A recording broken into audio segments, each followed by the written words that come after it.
I believe that this nation should commit itself to achieving the goal before this decade is out of landing a man on the moon and returning him safely to the earth.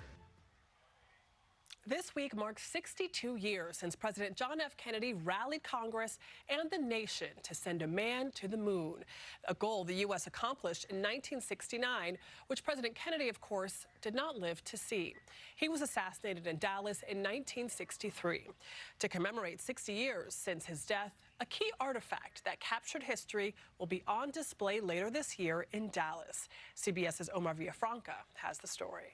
Got it in just a moment. Here is Oswald at the police station. 12 hours after President John F. Kennedy had been assassinated in Dallas, reporters from all over the world were crammed into police headquarters trying to interview the suspect, Lee Harvey Oswald. I got jostled. I'm small, so I got pushed behind the door one time. I'm pummeled. This is a situation now.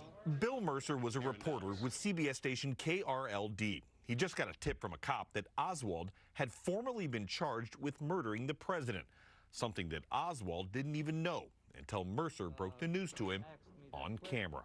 You have been charged. Nobody said what? Sir? You have been. Nobody said what? Okay. You have been charged with the murder of the president.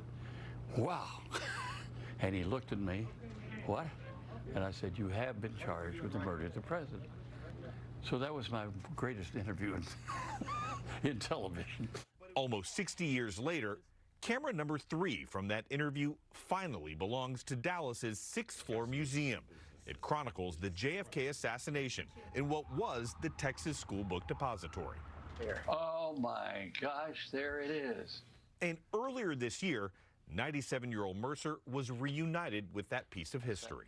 This is particularly special because we have the footage, we have the artifact, and we have the man who was reporting that news. Nicola Longford is the CEO of the 6th Floor Museum and says decades later, physical artifacts are still popping up from that moment in time. We need to have physical items that animate people's imaginations and try to step back into a historic moment.